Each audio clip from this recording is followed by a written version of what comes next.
Week 4 of the 2024 fantasy football season is kicking off in just a few hours. We've got injury updates. We've got great matchups today.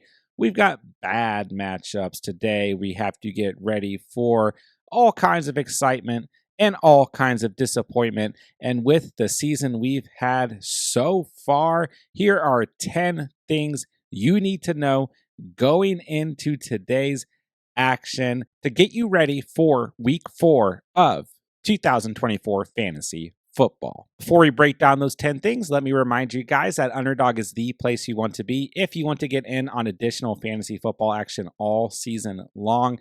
Their week 4 pick'ems are live for today and tomorrow's NFL slate.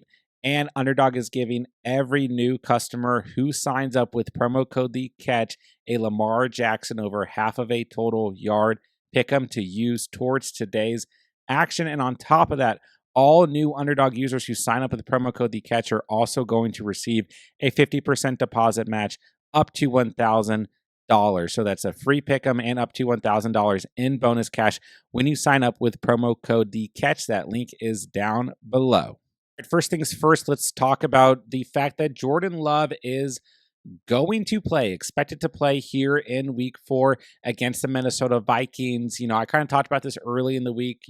There's definitely a strong chance that the Packers push for Jordan Love to play in week 4. Even if they could have pushed this a little bit further, or maybe it was safer to push to week 5 against the Rams, a much better matchup than this Minnesota Vikings defense that has been good all season long so far. But the main reason we're going to see Jordan Love play is because this is a divisional game against the Minnesota Vikings, right? So what are the major fantasy impacts here? Well, I do think everyone on the Packers offense, Josh Jacobs, Jaden Reed, Christian Watson, Romeo Doubs, Tucker Kraft, everyone's going to benefit with Jordan Love at quarterback. The game plan is going to be completely different. Malik Willis was fine, but he's going to run the football first and foremost. We saw that the past 2 weeks, and things are just going to open up a bit more, obviously, with Jordan Love at quarterback. But, I think a lot of people looking at this matchup, myself included, we got, the 2 highest scoring defenses in fantasy football right now going up against each other. And I think it's kind of natural to expect, well, Jordan Love coming off injury might not be the best start, but Jordan Love is probably going to be a solid start today. But the biggest fantasy impact, as you guys can see on the screen for me, is going to be Jaden Reed becomes a very solid start today. I mean, the crazy thing is that, Jaden Reed, while his play has been down the past 2 weeks, obviously, right? He's still averaging 16.9 fantasy points per game because he popped so high in week 1, the last time we've seen Jordan Love play. So, I think a lot of people looking at this matchup too and thinking the Vikings, like, I don't feel great. This defense has been very good, but they aren't the best secondary overall. And I think this game is actually going to end up being a little bit higher scoring than we might be anticipating. I think both defenses can be solid in this game, and both offenses can still show. We break things down a little bit further, looking at wide receiver ones against the Vikings in the last 3 weeks. Malik Neighbors over 11 fantasy points in week 1. Debo 18 fantasy points in week 2. Nico Collins 12.6 fantasy points in week 3. So while maybe the ceiling's not crazy high for wide receiver ones against the Vikings, the floor is still very safe. So point being, Jordan Love's going to play today. It's going to impact the offense here for the Packers in a positive way. And Jaden Reed, who you may have been leaving on your bench, becomes a very viable flex play with upside going into today's action. Sticking with that same matchup, Jordan Addison, fully healthy, off the injury report, not questionable, practiced throughout the week. He's going to play. He's been dealing with that ankle injury that he re-aggravated in week 1. Jordan Addison is a player I've been talking about pretty heavily for the past 2 weeks because this Vikings passing attack has been very good. And this is what the Vikings want to do. They want to throw the football first and foremost. We know that with Kevin O'Connell as the head coach, and Sam Darnold has stepped up to the plate at the quarterback position. Jalen Naylor has been very good filling in for Jordan Addison, and I do think he can still have a role in this offense, and it will be interesting to see when TJ Hawkinson comes back into the mix exactly what we're getting here for these pass catchers outside of JJ, who's just an obvious must start no matter what. But Jordan Addison, I think, is going to be a very good play today.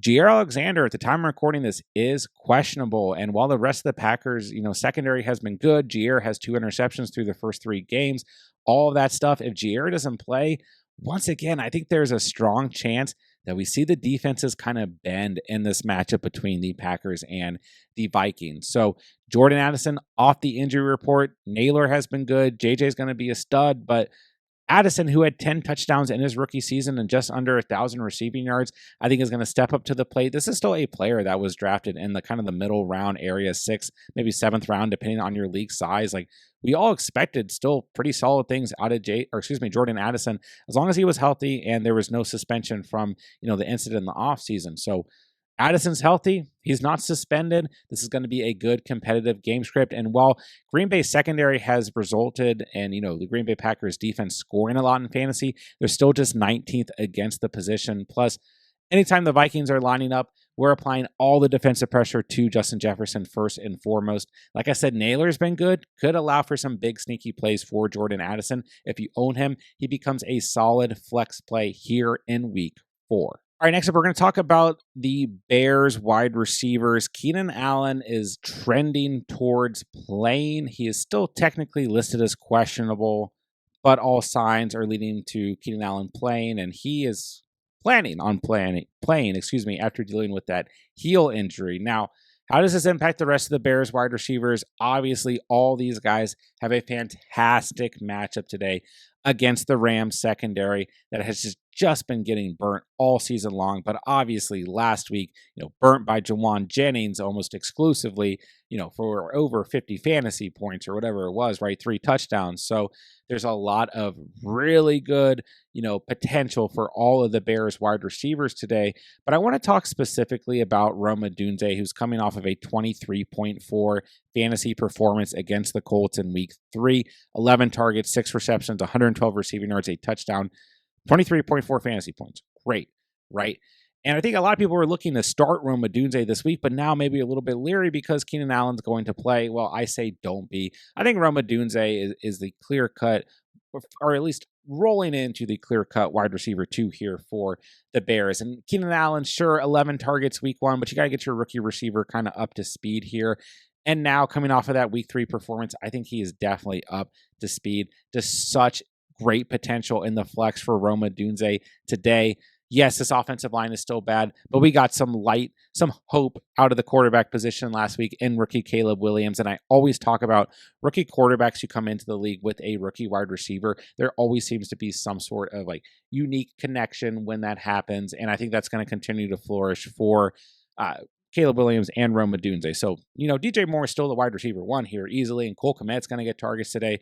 I don't know what's going to happen with the run game. Maybe we see something big out of Roschon Johnson. Maybe DeAndre Swift scores. Maybe Khalil Herbert scores. I don't know. I'm staying away from the Bears backfield unless you're stashing maybe Roschon Johnson. But point being is Keenan Allen's probably going to play. He had 11 targets week 1. That's scaring some fantasy managers out of sitting Rome Odunze or taking him out of the flex. Keep Rome Odunze in your flex. I think he's going to be a very solid play today in week 4. Next thing that you guys need to know is that Justin Herbert is expected, kind of surprisingly, to play in week 4 against the Kansas City Chiefs on the road here. We've had the foot injury in the offseason for Herbert. We have the ankle sprain now for Herbert in week 3 against the Steelers. And now he gets another tough defense in the Chiefs at home. I don't really love this, but similar to Jordan Love, I talked about this earlier in the week. There's definitely going to be a push for Herbert to play because this is a divisional game against probably the best team in the division easily in the Kansas City Chiefs, right? So I'm not surprised that Herbert is going to play. I think this is a bad situation for Justin Herbert, but the Chargers also get that early bye week in week 5. So I'm really not surprised that he's playing, but Chris Jones is going to be in his face. He got both the starting tackles, injured for the Chargers. Very worried about this situation. And while the Chiefs are top 15 against the wide receiver position, I do think that Quentin Johnston gets moved up to a flex, was a sit before. There's so many injuries going on right now, though. And if you own Quentin Johnston and you had him on the bench, it's I can't start this guy. Taylor Heineke is going to play. They're on the road. It's Arrowhead Stadium. Chiefs defense is very good, all that stuff. I do think Quentin Johnston, with Justin Herbert healthy, playing in this game, gets upgraded to that flex area. So if you own Johnston, you're dealing with other injuries. I've seen this across leagues. Johnston becomes a player who at least has a floor this week. You still got other guys you can help take defensive pressure here, like Ladd McConkey, right? Josh Palmer is set to make his return, so I think that actually helps Quentin Johnston get less defensive pressure, even though Josh Palmer's been very underwhelming this season.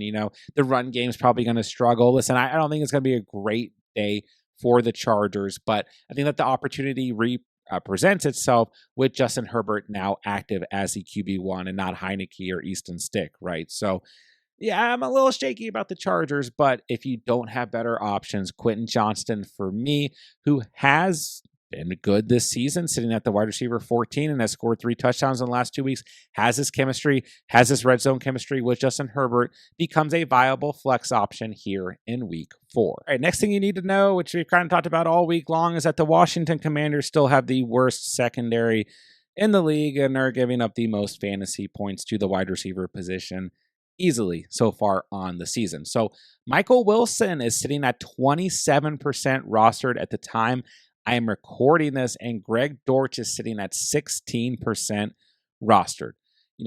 The over-under on this game is pretty high. We're expecting points.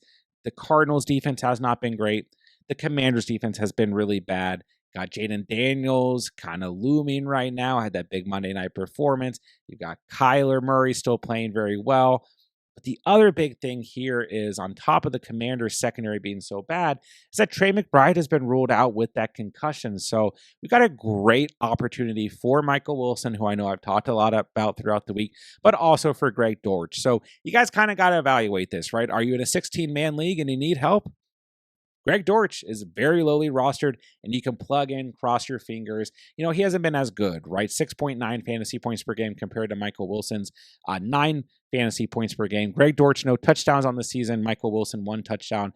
Michael Wilson also coming off of a 9-target, 8-reception game where he had 14.4 fantasy points against the Lions in week 3. So don't get me wrong, Marvin Harrison Jr. is probably going to have himself a day, but there's still a lot of potential here for both Michael Wilson and Greg Dortch in this matchup, especially with Trey McBride not playing. And then with a good game script here, we got 2 bad defenses, 2 offenses that can kind of air it out and get it done on the ground, mobile quarterbacks. We're expecting points here. Michael Wilson, Greg Dortch, depends on your league, depends on the injuries you have, all of that stuff. They are both worth a shot and worth playing due to matchup here in week 4. All right, next thing that you guys need to know is that, Joe Mixon may or may not play in week 4. This is going to be a game time decision is what it's looking like. He did get a practice in. I actually recorded the last minute waiver video yesterday, Saturday's video, literally thinking that Joe Mixon was out, but he's not out. My mistake. This is an early game in the early window, so we will know. We might even know by the time this video is out if Joe Mixon's going to play or not. But he's listed as questionable, and this is big, right? Because Cam Akers is still sitting at just 52% rostered. So whether you're struggling with a flex option this week, you're struggling at RB2. There are just so many injuries right now. And Akers is sitting at 52% rostered, potentially going to be the RB1 for the Texans this week, coming off of a huge loss, going up against this Jaguars team that is awful all around, but especially very, very bad against the run. Bottom 5 in terms of fantasy points allowed to the running back position on the season. So Cam Akers is a player who you can literally potentially pick up while you're watching this video and plug in right away. Now, if Mixon plays, then yeah, sure, we disregard this. But, Akers a little disappointing last week against the Vikings, one of the best defenses in the league. 9.9 fantasy points, did have a receiving touchdown, 21 yards on the ground. It'll be different this week against the Jaguars. Once again, this Texans team looking for a big victory against a divisional opponent here, coming off of a beatdown that they suffered at Minnesota last week. So Akers could be a great RB1. I know we've talked about this earlier in the week.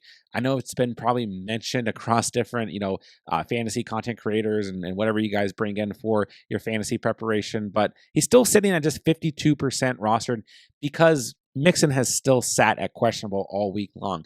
If Mixon is not going to play, which we should still know early today, Akers becomes close to a must start. That's how bad the Jaguars' run defense is. So if you need to, he's available. Pick him up right now. You could probably bet on him having a very good fantasy day here in week 4. All right, next thing I want you guys to know is that Brian Robinson Jr. has just been a stud all season long, and he gets another very, very juicy matchup against the Arizona Cardinals. We mentioned this matchup earlier for the opposite side, the Cardinals going up against the Commanders, but love this matchup for the Commander skill position players, especially Brian Robinson Jr. And the other thing that I want you guys to know that I guess I should have started with is Austin Eckler's out. I mean, we all kind of knew this. He got rolled out a little bit earlier in the week, but Eckler's out with that concussion. This is going to be a big day for Brian Robinson Jr. You know, we got Jeremy McNicholas up next at the running back position. They've moved up Chris Rodriguez from the active roster. Obviously, Jaden Reed can run around too, but Brian Robinson Jr., 12 rushing attempts week 1, 17 in week 2, 16 in week 3, should see his highest volume of the entire season against a bad Cardinals run defense. Bottom 10 against the position in terms of fantasy points allowed. He's averaging 14.4 fantasy points per game. I love everything about Brian Robinson Jr. this week. He made the must-start video for running backs this week. Talked about him a lot. He's just a super solid start player that I think you should go try and buy low on if possible, coming off of a 10.7 fantasy day in week 3. But the other big thing is Brian Robinson Jr. had a ton of goal line touches in week 3. It was like stuff was getting called back, was barely making it in, getting stopped at the 1 yard line. Really should have walked away with at least 2 touchdowns in that matchup last week against Cincinnati and had a better fantasy stat line, but came away with just 1 touchdown. I think this could be a week where Brian Robinson Jr. absolutely pops and sees his best fantasy performance so far on the season. And the thing is, you drafted Brian Robinson Jr. for a lot of people. You know, maybe now that you're dealing with injuries, this has changed, but for a lot of people, he's like a RB3, RB4 based on where you drafted him. So he should be a player who's in lineups this week, no matter what. Absolutely love him here in week 4 for a multitude of reasons. And I feel so confident in Brian Robinson Jr. this week. I would head straight to Underdog, hit the higher on him to have a rushing or receiving touchdown. Just think this is such a good opportunity, and he has so far hit that mark every game this year except for week 2 against the Giants. And in that game, he had 133 rushing yards. So if you prefer, you could take his over on the rushing yards this week at 65.5 rushing yards. But don't forget, all new customers to Underdog are going to receive a free pick 'em Lamar Jackson over half of a total yard. Take that free pick 'em, pair it with one of the Brian Robinson Jr. lines that you like this week, which both look fantastic, and automatically triple your cash entry. And don't forget, while you're doing that, Underdog is also going to give you a 50% deposit match up to $1,000. You get that free pick 'em and up to $1,000 in bonus cash when you sign up with promo code THECATCH. That link is down below. All right, next thing that you need to know is that Tyler Huntley's getting the start for the Miami Dolphins at the quarterback position. Let's go. So what does this mean? Okay. I'll be honest with you guys, I don't really know what it means, but I think this is probably better than Skylar Thompson starting or Tim Boyle starting. At least we get a little bit of upside here. You know, the offensive game plan should change a little bit.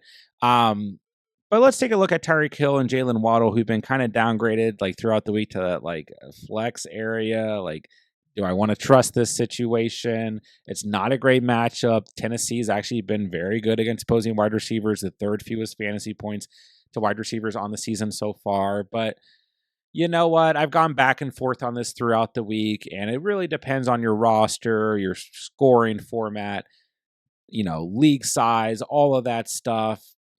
But I think I'm okay with Hill and Waddle for the week with Huntley at quarterback. I'm just going to say, you know, I think this game's going to be sloppy. Like, I don't love it. It really depends on what else you have here. But there's at least hope. I'll put it that way. There's hope for Tyreek Hill this week, and there's hope for Jalen Waddle. Now, Waddle and Huntley, like, practice in the off season together. So maybe there's some good chemistry there. We can have more faith in Waddle this week. Hill, like, we all know the situation. This is still Tyreek Hill, but the upside just goes from here to here because we're playing with backup quarterbacks, you know. But I think Huntley gives us some light, some hope, so to speak. And I'm not overly enthusiastic about this Monday night matchup, but I also think that there's plenty of opportunity here. Offensive game plan is going to look a little bit different, and maybe the ceiling is still low, but the floor becomes a little bit safer now that we have Tyler Huntley as a starting quarterback here. Do I feel fantastic? Once again, I want to stress, no, but I feel much better than I did earlier in the week about starting Tyreek Hill or Jalen Waddle here in week 4. All right, next thing that you guys need to know is that Davante Adams is out for the week. So what does that mean for everyone else involved? Well, first and foremost, Brock Bowers will probably see more volume, probably have a pretty decent day, but Brock Bowers is already a no-brainer must start. And I talked about both these players in yesterday's last minute waiver wire ad video. Jacoby Myers has shot up a little bit. He was already over 50% rostered, but now he's at 64% rostered. And Trey Tucker has shot up too. He went from 5% rostered to 13% rostered just between Saturday morning and Saturday night. So, both these guys are worth a shot. Like Myers should see pretty decent volume. He's going to act as a wide receiver 1. I guess you could argue Brock Bowers is the wide receiver 2 on this team, pass catcher number 2. That's fine. But Trey Tucker is really interesting. Who comes in as just a nice high upside play. This is kind of similar to Michael Wilson, Greg Dortch. You got to evaluate your league size, what situation you're in, how many injuries you got. Tucker's coming off of a really good fantasy performance against the Panthers. 9 targets, 7 receptions, 96 receiving yards, a touchdown, 22.6 fantasy points. And Jacoby Myers also had a really nice fantasy day. 9 targets, same amount as Tucker, 7 receptions, 62 receiving yards, a touchdown, 21.2 fantasy points. So there's plenty of opportunity for both these guys today. Do I think they're must-start players? I don't want to say so. It's a good matchup. The Cleveland Browns are still bottom 12 against the wide receiver position. It's not great, but, we got the Raiders kind of coming off of a embarrassing loss, right, against the Panthers. They're at home. Listen, I'm not super high on this offense today, but if you don't have better options and either of these guys are available, or if you're just dealing with enough injuries, especially Myers, I think is going to be a viable fantasy option today. The Raiders' best defensive player, Max Crosby, is also out today, so that could allow for a better game script and both offenses needing, to potentially score more points because, well, the Raiders' defense that already sucks is going to be allowing more points in this game, even against an offense like the Browns that has its own question marks. So if you are hurting badly enough, Myers, good start today. Not overly crazy, but still a good start. Trey Tucker, last-minute emergency start if you need to fire them up in week 4. All right, and the last thing that I want you guys to be aware of going into week 4 that a lot of people have already talked about this week is that Garrett Wilson's just got a god-awful matchup. I'm usually of the belief that for the most part, you're trying to start your stud players. And after what happened with Mike Evans last week, I just don't think that I'm going to really be starting that many wide receiver 1s against Pat Surtain. We look back throughout the year, DK Metcalf, 5.9 fantasy points in week 1. I mean, Metcalf has balled out every single week other than when he went up against Pat Surtain in week 1. George Pickens in week 2. 4.9 fantasy points. Pickens has hit double digits, low ceiling, 10.7, 13.5. Nonetheless, double digits every week this year, except when he faced Pat Surtain. Mike Evans, 23.1 against Washington. Great. 7.2, disappointing against Detroit, but then 3.7, easily his lowest mark last week against Pat Surtain. And part of this, too, is a quarterback doesn't really want to target wide receivers who are going up against Pat Surtain. Mike Evans had 3 total targets last week. George Pickens in week 2 had just 4 targets. And then DK Metcalf, once again, he's having a great season, had just 4 targets in week 1. So I'm very worried, about Garrett Wilson this week. And on top of that, Garrett Wilson's a wide receiver 41 right now in fantasy football. Okay. And I always say it, right? Going back to I kind of believe in starting your studs for the most part. Good wide receivers still make big plays against good quarterbacks, still score touchdowns against good cornerbacks, all that stuff, still get volume against good cornerbacks.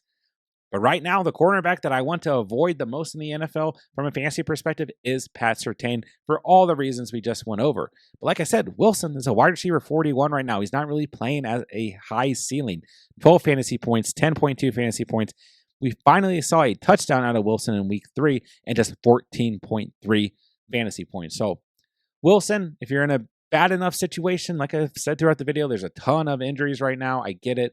Still think he's startable, but he becomes a low tier start. I would not expect a lot out of him. And I've seen enough questions this week, enough rosters that I do think there are enough situations where we can set Garrett Wilson for the week. So that's my last thing I want you guys to know. Be very, very cautious of Pat Surtain going up against Garrett Wilson here in week 4. That'll do it for today's video, guys. I will be going live later today to answer all your fantasy football questions, but I'm also answering all fantasy football questions in the comment section on today's video. If you guys catch this early enough in the day, don't forget we have everything on the channel that you guys need for week 4 of 2024 fantasy football. Start sits at every single position, must-start kickers, must-start defenses, running backs and wide receivers you can't afford to bench, last-minute waiver wire additions, buy low options, whatever you guys need. We got it all on the channel, so make sure you guys are subscribed so you don't miss out on any of the content. And so with that, I'll say thank you guys so much for watching and or